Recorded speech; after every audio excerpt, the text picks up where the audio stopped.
खुलुमबाय बेयो बड'लेण्ड इंखं टेलिभिजन दिनै 10 आगस्ट 2022 बुधबारखालि सानसेनि बरादखौ नोंथांमोननि खाथियाव लाबोदों आं सदानन्द दैमारिया।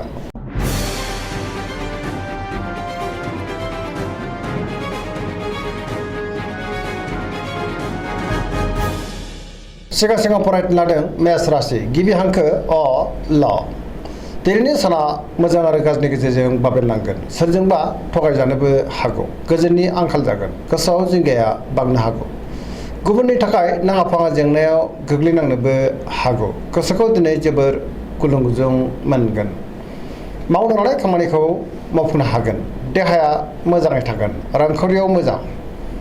अब्लाबो नाथाय खरसायाबो बांगोन बेफार फालांगियाव मोजां होनजायो समाजाव मान मोननो हागोन न'खराव अननानै फैगोन बहाबा बेरायनो एबा हान्थिनो खाबुबो मोननो हागौ लाइमोनफ्रा दिनै जोबोर आला खाला जागोन गोसोनि साननायफ्रा देबार नांनो हागौ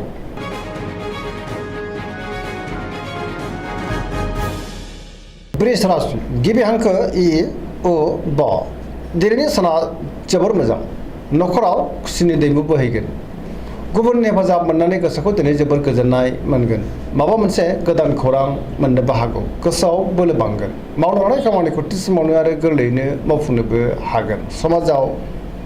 मान मोनगोन रांखावरियाव दिनै जोबोर मोजां मोननो गोनांखौ मोननो हागोन बेफार फालांगियावबो दिनै जोबोर मोजां मुलाम्फा मोनगोन आयाबो बांगोन बहाबा थाङोब्ला दिनै जोबोर मोजां न'खराव बिसि फिसायनि गेजेराव अनलायनाय फैगोन बिदा फंबायजों मोजां सोमोन्दो थागोन देहायाबो दिनै मोजाङैनो थागोन सेंग्रा सिख्लाफोरा जोबोर रमान्टिक जागोन आरो गावबा गावनि गोसोनि साननायफोरखौबो फोरमायलायनोबो हागोन बहानिफ्रायबा हरखाबै मोजां खौरां फैनोबो हागौ फरायसाफोरा दिनै फरायनायाव गोसो दुंखांगोन आरो मोजां फिथाइ मोननोबो हागोन पजिटिभ एनार्जिनि गोहोमबो गोग्लैगोन गोसोनि साननाय आरो लुबैनाया दिनै मोगथाङाव जाफुंनो हागौ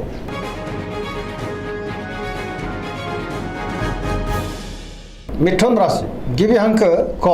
स दिनैनि साना जोबोर मोजां जेरावबो जाफुंसार जानो हागोन पजिटिभ एनार्जिनि गोहोमबो गोग्लैगोन गोसोखौ दिनै जोबोर गोजोननाय मोनगोन गोबां खामानिखौ दिनै गोरलैयैनो मावफुंनो हागोन देहाया मोजाङैनो थागोन रांखावरियाव जोबोर मोजां बेफार फालांगियावबो दिनै जोबोर मोजां होनजायो न'खरावबो अनलायनाय फैगोन बिदा फंबायनि हेफाजाब मोननो हागोन समाजाव मान मोनगोन मावनो लानाय खामानिखौ थि समावनो आरो गोरलैयैनो मावफुंनो हागोन गुबुननि हेफाजाबखौबो मोननो हागोन बहाबा थांनो एबा दावबायनो खाबु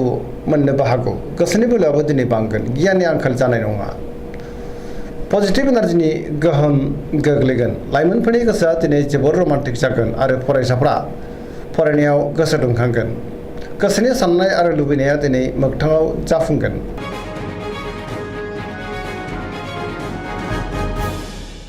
कर्कट राशि गिबि हांखो ड ह दिनैनि साना बारा मोजां नङा गोसोखौ दिनै जोबोर उसुखुथु मोनगोन मावनो लानाय खामानिखौ मावफुंनो गोब्राब जागोन रांखावरियाव बारा मोजां नङा नाङा फाङा खरसाया बांनो हागौ बेफार फालांगियाव बारा मोजां नङा गोबां खहा जानांनो हागौ मोननो गोनांखौ दिनै मोननो गोब्राब जागोन देहाया मोजाङै थागोन अब्लाबो नाथाय जानाय लोंनायाव सांग्रां जानांगोन गुबुननि हेफाजाबखौ मोनगोन गुबुननि गोसोखौ बोनो हागोन न'खराव बिसि फिसायनि गेजेराव अनलायनाय फैगोन बिदा फंबायजों मोजां सोमोन्दो थागोन गोसोनि साननायफोरा नाथाय अब्लाबो देबर नांगोन समाजाव बयजोंबो गोरोबनानै थानो रोंगोन लाइमोनफोरनि गोसोआ दिनै जोबोर आला खाला जागोन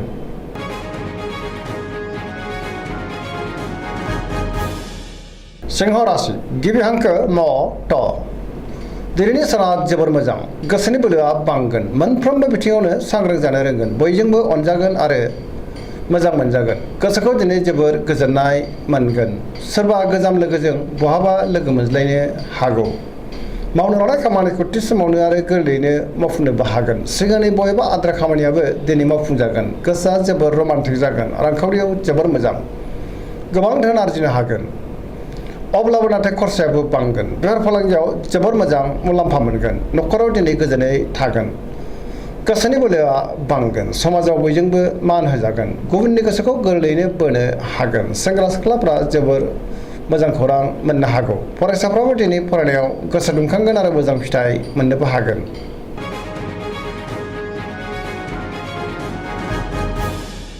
कन्या राशि गिबि हांखो प ट दिनैनि साना बारा मोजां नङा गोसोआव गोनो गोथो साननाय फैगोन गोबां रोखोमनि जेंना फैनो हागौ रांखावरियाव बारा मोजां नङा बेफार फालांगियावबो दिनै बारा मोजां नङा गोबां खहा जानांनो हागौ सांग्रां जानाया गाहाम सोरबा गोदान सुबुंजों बहाबा लोगो मोनज्लायनो हागौ नखराव अनलायनाय फैगोन फरायसाफ्राबो दिनै फरायनायाव गोसो दुंखांगोन आरो मोजां फिथाइ मोननोबो हागोन सेंग्रा सिख्लाफ्रा गोसोखौ दिनै जोबोर आला खाला मोनगोन नेगेटिभ एनार्जिनि गोहोम गोग्लैनोबो हागौ समाजाव नाथाय अब्लाबो मान मोनगोन देहायाबो मोजाङैनो थागोन गोसोनि बोलोआबो नाथाय अब्लाबो लोरबां जागोन गोसोनि साननायफ्रा देबर नांनो हागौ गोजोनै थानो हानाय नङा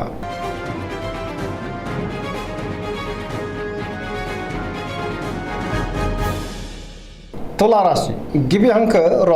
ट दिनैनि साना जोबोर मोजां सोरबा गोजाम लोगोजों बहाबा लोगो मोनज्लायनो हागौ गोजोननि खौरां फैनोबो हागौ गोसोखौ दिनै जोबोर गोजोननाय मोनगोन गोसोनि बोलोआबो बांगोन गोसोनि साननायफ्रा दिनै मोगथाङाव जाफुंगोन मावनो लानाय खामानिखौ थि समावनो आरो गोरलैयैनो मावफुंनोबो हागोन देहायाबो दिनै मोजाङैनो थागोन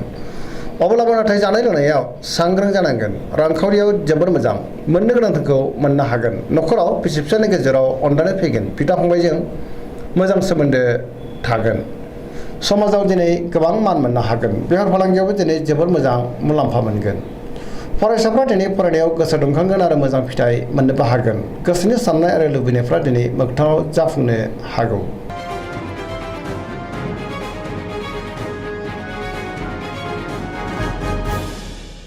वृश्चिक राशि गिबि हांखो न स दिनैनि साना बारा मोजां नङा गोसोनि बोलोआ लोरबां जागोन गोजोनै थानो हानाय नङा लोगोफोरनि हेफाजाब मोननो गोब्राब जागोन सोरबा लोगोजों एना एनिबो जानो हागौ सांग्रां जानाया गाहाम गोसोआव गोनो गोथो साननाय फैगोन गोग्गो आरो गोथों साननो रोंनाय नङा मावनो लानाय खामानिखौ थि समाव मावफुंनो हागोन बहाबा हान्थिनो एबा दावबायनो खाबु मोननो हागौ समाजाव मान मोनगोन नखराव अनलायनाय फैगोन रांखावरियाव जोबोर मोजां बेफार फालांगियावबो जोबोर मोजां मुलाम्फा मोननो हागौ देहाया दिनै मोजाङै थागोन अब्लाबो नाथाय जानाय लोंनायाव सांग्रां जानांगोन गुबुननि थाखाय गोबां मोजां खामानि मावनानै होनोबो हागोन फरायसाफ्रा दिनै फरायनायाव गोसो दुंखांगोन लाइमोनफ्रा जोबोर रमान्टिक जागोन आरो गोसोनि साननायखौ फोरमायलायनोबो हागोन अब्लाबो नाथाय नेगेटिभ एनार्जिनि गोहोमबो गोग्लैनो हागौ सांग्रां जानांगोन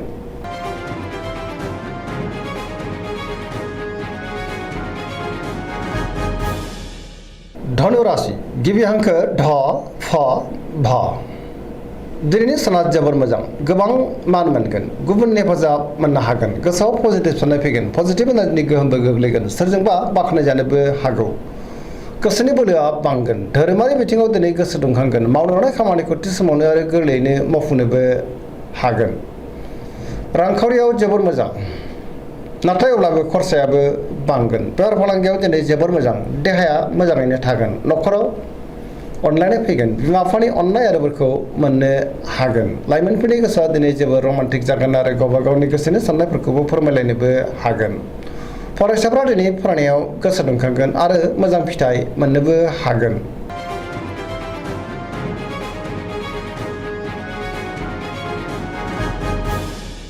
मकर राशि गिबि हांखो ख ज दिनैनि साना बारा मोजां नङा गोसोआव जिंगा बांनो हागौ बहानिफ्रायबा गाज्रि खौरांबो फैनो हागौ गोसोखौ दिनै जोबोर गुलाय गुजाय मोनगोन देहाया मोजाङै थागोन गोसोनि साननायफ्रा जाफुंगोन रांखावरियाव बारा मोजां नङा मोननो गोनांखौ दिनै मोननो गोब्राब जागोन बेफार फालांगियाव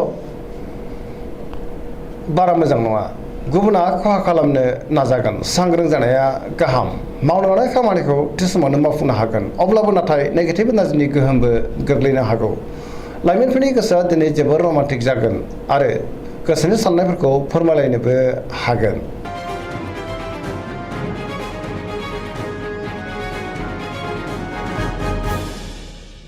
कुम्भ राशि गिबि हांखो ग स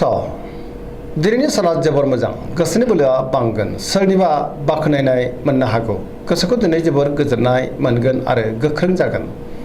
मावनो लानाय खामानिखौ थि समावनो आरो गोरलैयैनो मावफुंनोबो हागोन बहानिफ्रायबा हरखाबै मोजां खौरांबो फैनो हागौ समाजाव मान मोनगोन रांखावरियाव दिनै जोबोर मोजां गोबां धोन मोननो हागोन आरो आरजिनोबो हागोन बेफार फालांगियाव दिनै जोबोर मोजां होनजायो देहाया दिनै मोजाङैनो थागोन न'खराव बिसि फिसायनि गेजेराव अनलायनाय फैगोन बिमा बिफानि अननाय आरो बोरखौ मोननो हागोन गोसोनि साननायफ्रा जाफुंगोन सेंग्रा सिख्लाफ्रा दिनै जोबोर रमान्टिक जागोन आरो गावबा गावनि गोसोनि साननायखौ फोरमायलायनोबो हागोन पजिटिभ एनार्जिनि गोहोमबो गोग्लैगोन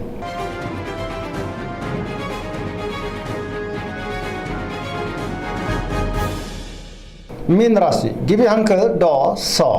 दिनैनि साना बारा मोजां नङा गोसोआव बेले बेजे साननाय फैगोन गोथों आरो गोग्गो साननो रोंनाय नङा गोजोननि आंखाल जानो हागौ माबा मोनसे गाज्रि खौरां मोननोबो हागौ सोरजोंबा थगायजानोबो हागौ मावनो हानाय खामानिखौ मावफुंनो गोब्राब जागोन खामानि मावनायाव माबा नङा माबा मोनसे बानाय फैनोबो हागौ गोसोनि साननायफ्रा देबार नांगोन गोसोखौ दिनै जोबोर गुलुं गुजुं मोनगोन देहाया मोजाङै थागोन रांखावरियाव मोजां बेफार फालांगियावबो मोजां न'खराव अनलायनाय फैगोन गुबुननि थाखाय गोबां जेंनायाव गोग्लैनांनोबो हागौ गोसोआ दिनै जोबोर आला खाला जागोन नेगेटिभ एनार्जिनि गोहोमबो गोग्लैनो हागौ सांग्रां जानाया गाहाम दिनैनि राशि फरायनाया एसेनोसै जोबनायाव बेखौनो खावलायो जाहाथे नोंथांमोना सानफ्रोमबो जोंनि बे बड'लेण्ड इंखं टेलिभिजनखौ नायबाय थायो आरो साबस्क्राइब खालामो लोगोसे लाइक खालामो आरो शेयार खालामो एसेनोसै गोजोन्थों